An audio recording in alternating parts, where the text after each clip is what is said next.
Welcome to The Art of Plenty, our 50th episode. Can we just pause on that for a second? 50 episodes? When I started this, I had no inclination of what it was going to be like to get to 50, or the amount of work that it was going to take, or the amount of joy that I would get out of the process. Today, we're talking about what happens when absolutely everything goes wrong and you feel like you have no control about it. What can you actually do in those situations? Can we dive into that today? Because let me tell you, I have had a horrific time trying to get this episode recorded for you. And 50 is not insignificant. And it's not just because it's almost been a year. 50 has significance because that's a big number. And it's a number that is associated with rest and recovery and freedom and deliverance and all sorts of amazing qualities. People talk about 50 being like your Jubilee year or your Jubilee anniversary. It's a significant number. And we wanted to do something special for it being the 50th episode of The Art of Plenty. But today, we're just trying to get one out. Here's some of the things that have been going down. The first time that I came over to record this episode, I full on fell. I pulled my car up to where I record, which is at our shop, and I'm getting out of my vehicle and I have a ton of stuff. My arms are full. I've got my computer, I've got my phone, I've got my notebook, absolutely everything that I'm carrying. And I'm not doing more than one trip because I don't know. I don't even think about that. I'm a mom. I've got 5 kids. I'm constantly carrying stuff. So I've got everything in my hands. I step out of my car and the next thing I know, I'm on the ground. I landed on my back and hurt my ribs. I dropped all my stuff. It was like a yard sale. Everything went everywhere except for was still holding my computer. So my arm braced that. I didn't hit my head, which is amazing. And I just laid there like trying to breathe, trying to get the air back into my lungs because I could not breathe. And I was just groaning and swearing and completely like, oh my gosh, what just happened? Recover. And my husband had been in the shop. So he heard these like ridiculous sounded noises and opens the door and doesn't see me because I'm on the ground. He's like, are you okay? No, I'm not okay. But yes, I am okay. Nothing's broken. I haven't wrecked any of my stuff. It just went for a little bit of a bounce, me included. So that was the beginning of it. So then I come into the studio and I just felt defeated and sore. So I just kind of cried for the first few minutes. And at that point, I didn't actually have a lot of time for recording. So I had to come back. So then the next time I come back to record, guess what happens? I can't even get the computer to turn on. So the way that the cords work, again, this is not, if you have listened to me, you know that technology is something that I have to work at to understand. I don't typically do well with it. I have to read a lot of manuals. I forget how to do things. It's just, I know I could be better, but I have not invested any time really in getting better. So the program that I use to record, not working. So I'm jimmy rigging things. I'm trying everything I know how to do, which is basically turn stuff on and turn it off and turn it on again and unplug the cords and check all the power cords and reboot. That's like the extent of what I know to do for troubleshooting. So I go through all that. Nothing's working. I read a couple things online, still can't get any solution. So I am able to deduct, okay, this is where the source of the problem is coming from. I'm going to go get a new cord. So that ended that opportunity to record because I didn't have the cord. So then I go and I get a new cord. Well, actually, my husband did because he's amazing. And I come back and the new cord is working. So I'm like, okay, I did something right. I ascertained what the problem was and I was able to fix it. So I do that and I record. I like have a marathon of recording because sometimes I record in bulk. So I recorded 3 episodes and a couple takes of the different episodes because sometimes things just don't work the way that I think they're going to work, or I think of something else that I wanted to say in relation to it. So I do all that piece. And then I go and I upload the episodes, which I do in a different location because our internet is not always amazing or fast enough for uploading. So I go do that and I'm like, okay, I've totally done it. I've arrived. I've got everything done. It's all uploaded. I can breathe easy about this. And still, breathing is hurting because my ribs were sore for a few days. And my team is reviewing one of the episodes. And guess what? The camera goes black for the most important part of the podcast. It's black. I'm like, okay, so that didn't work. So then I'm like, okay, but is it the upload or is it the original? So I go back and it's the original. It's not the upload. It is the original, which means that file's not going to work. And I had tried that same day that I uploaded the first one to upload one of the other episodes, but it won't upload. It kept telling me the file wasn't okay, which I have no idea how to fix. So I thought, okay, well, I'm going to go back and I'm going to look at all 3 episodes and see if we're having the same issues with each one. And guess what? We did. Every single episode that I had recorded. So hours of recording, garbage. Because the video freezes. The sound was fine, but because we load the episodes up into YouTube on the YouTube channel, they weren't going to cut it. They were not going to work. And then, do you want to know what the icing on the cake was for this past weekend when I was working on all this stuff? Is I got into an argument with my husband. And it's not very often where we get into an argument of that intensity. And I felt like it was 3 days, but it wasn't. It was 2 full days before things actually started to get back into a rhythm. So all of these things are happening at the same time. And last night when I was thinking about it, I was thinking about all of the messages in our culture around how we talk about things when they don't go right. So things like Murphy's Law. What can go wrong will go wrong.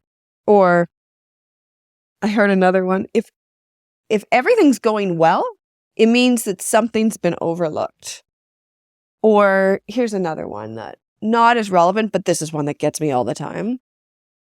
Every other queue is going to move faster than the one you're in. Do you ever feel like that you're in the grocery store and you're like looking, because I love efficiency, like, okay, what is going to be the fastest lane? How do I get out of here the quickest? Who is the fastest teller? Which other customers are going to be moving intentionally, or which ones are those ones that look like they just have a lot of questions or don't maybe have everything they need? Where's going to be my fast lane? And ultimately I'll make a choice and then I'm like, wrong choice. That other line is moving way faster. Do you have these experiences? And I don't know if there's this sense that doesn't matter which one I choose, that's going to be the slow one. I don't tend to think that way, but there are definitely times when I have had that thought. Or everything takes longer than you think it's going to take. This is a big one. It never rains, but it pours. Or when it rains, it pours. Or what about this? Misfortune tends to occur in 3s.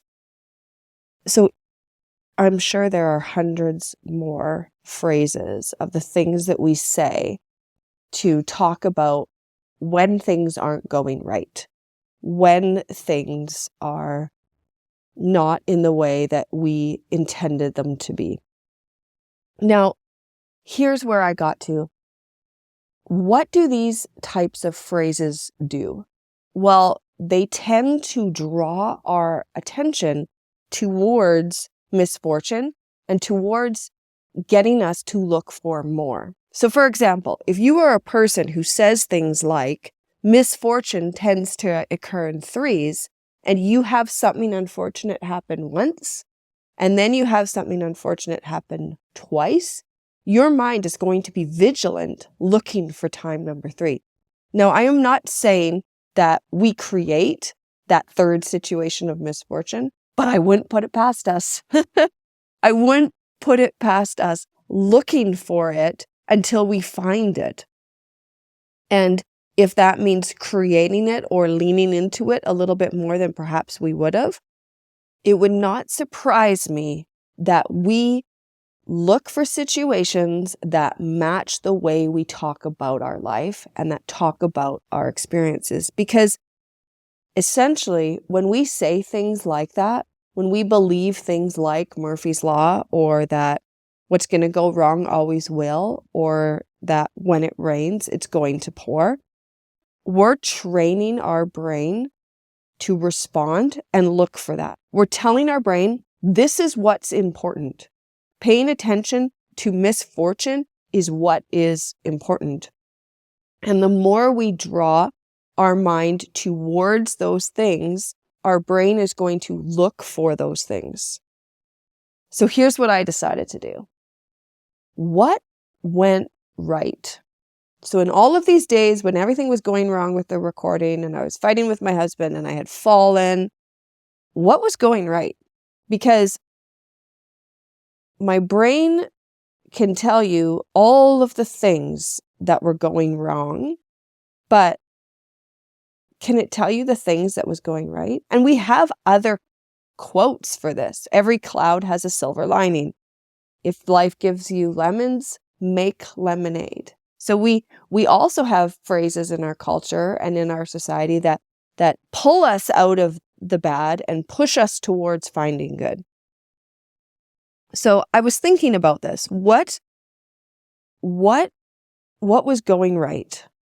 And do you know that I came up with a pretty decent list? For example, nobody was away that weekend, which is unusual for our family through the winter months.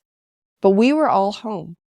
And that wasn't something that I was paying attention to or necessarily enjoying or noticing because of all the other things that were not going well. I had opportunity to work on a sewing project that I haven't had opportunity. And there were times where I was, having to pull the threads out because I had made mistakes. But the great thing is I actually had time where I could do that. And I got some really good insight into a work project that I hadn't really got momentum on. And I got some really good insight into there. That was another work thing because a lot of the stuff that was going wrong was work related. That was another work thing that was going well. I ran into a friend that I haven't seen for a while, which always feels like a gift. So I keep coming back to this. We always have the opportunity to pay attention to certain things. We get to choose. Not only do we get to choose how we react into things, but we get to choose what's important and what we can put and direct our mind to.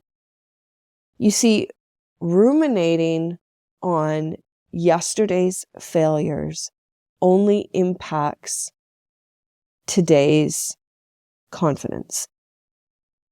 And we can choose because it's our brain. We get to tell our brain what matters, what's important, what to pay attention to. Now, I was thinking about that. And I'm like, I came up with 2 ways that we can do that. The first is the one that I'm probably more comfortable in, and that is what was good in the bad. So that falls, those 2 quotes that our society uses, there's every cloud has a silver lining, and if life gives you lemons, make lemonade. That way of thinking is all about finding good in bad.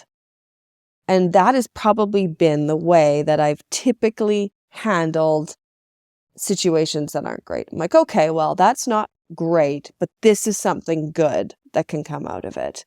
Or phrasing things to think about, okay, I didn't really want that to happen, but it did happen. So how am I going to move past it? Well, I'm going to focus on this aspect of it.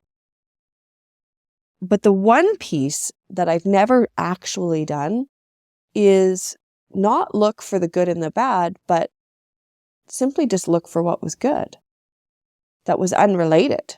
Just what was good. So, for example, what was good this past weekend is that we were home. We were all home together. That was good. It has nothing to do with the good that came out of the bad work or the good that came out of falling, which I have no idea what that could be. I'd have to spend some time finding a silver lining in a fall. Oh, there we go. I didn't break anything. That was good. But I've never just thought, well, don't look for the good and the bad, just look for good. So that is my new challenge to myself.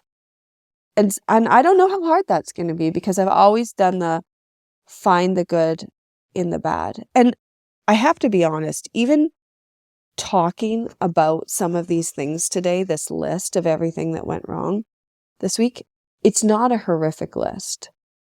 And I know that. I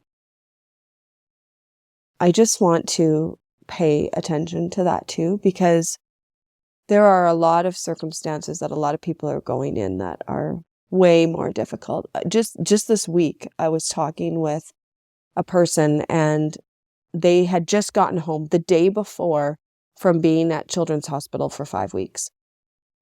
And this was over the course of the Christmas holidays. So prior to Christmas, one of their kids got severely burned. So Children's Hospital for us is not close. We often get shipped to the coast, which is a 10-hour drive away. Very rarely do families get shipped to the Calgary Children's, which is only 4 hours away just because of the province difference.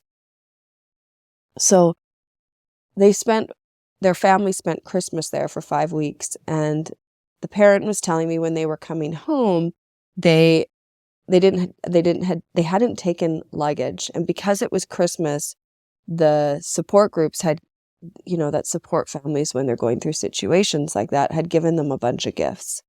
So they were loading the plate because the kid that was not doing well and the sibling were given all of these presents, and they were like, we are not leaving these gifts. Like, there is no way we are leaving these toys. So when they were getting on the plane, they were carrying those disposable grocery bags. Well, they're not disposable, the reusable grocery bags full of toys because they had no luggage. And so we were talking about this situation, and I was just saying to the parent, I'm so sorry this happened to your family, and how's your child doing? And so we were talking about the situation, and the parent was telling me how they as a family approach adversity. And it's very much silver lining or let's make lemonade. That the parent was saying that for this to happen to a child who is 6, that child's whole life can be changed because of this in a good way. Like the ability to overcome, the ability to make it through difficult things, to know your strength, essentially. And the way that family is choosing to frame this, because the situation will impact this child's life from now forevermore. And they're framing this in adversity is what makes you you. Not that they would ever choose the path that they've now had to walk with their child. Not for a second. But there's also this recognition that when you go through hard things, you can be better than if you never had the opportunity to go through a hard thing. more resilient, more resourceful. And that's not always the case. I'm such a strong believer that phrase, what doesn't kill you only makes you stronger, is not actually true. It sometimes makes you an alcoholic. It sometimes makes you anxious. It sometimes makes you depressed. It sometimes makes you an addict. No, it doesn't always make us stronger. But for this family and for the way that these parents are choosing to talk about this situation, yes, this is a situation where this kid is going to come out stronger. This family is going to come out stronger. And it's not just because the situation didn't kill them. It's because of how they're choosing to talk through this and to work through this. The situations that I've been talking about in my own life are nothing like that. It's not that kind of difficulty. And perhaps this is the best opportunity to employ some of these different ways of thinking, because the consequences aren't as severe and because it's not as in your face as those big trauma situations that we can find ourselves in life, like when somebody is not okay or injured, as was the case with this young family, or as is the case of situations that my own family has been in over the years. But I'm determined that we get to choose. We get to choose how we're going to respond, but we also get to choose what is worth paying attention to. How am I going to think about this? And I've decided I'm not only going to do the let's make lemonade out of lemons type of thinking, I'm also going to do I'm not even going to necessarily think about the negative piece or that there are lemons. I'm going to say, what else is going right in my life? Because I can tell my brain what is important. And once my brain knows, it is excellent at doing what I've told it to do. It will be excellent at finding all of the things that are going right. Because so often there are just as many things going right. Or in my case, I probably could have listed for days all of the things going right. And the flip side, I probably could have listed for days the things that were going wrong. Like, oh, the dishwasher didn't clean.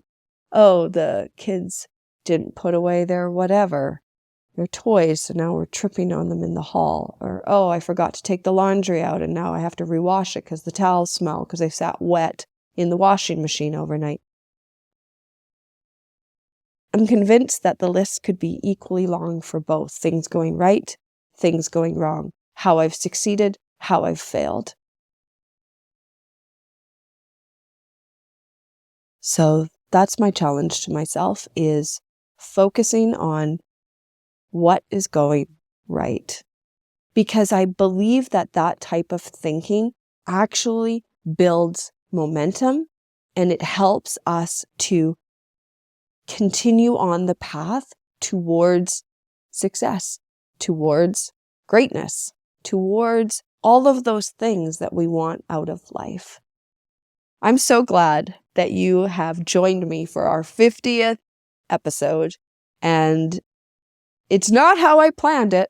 It's not even the conversation that I was intending to have with you, but it feels very fitting because this entire podcast is all about creating a life that is full, creating a life that has plenty of love, plenty of joy, plenty of triumph, plenty of success. And there's an art to it. There's a way to craft a life worth living. And this trick, this strategy of teaching our brains what is worth our attention, what is worth focusing on, is one of those things that is an art. I'm so glad you're here. If this is speaking to you, send me a DM because I would love to hear what is connecting with you and which strategy you're going to implement more. And if you do implement it and it's working for you, I'd love to know how it's changing your life. Have a beautiful day.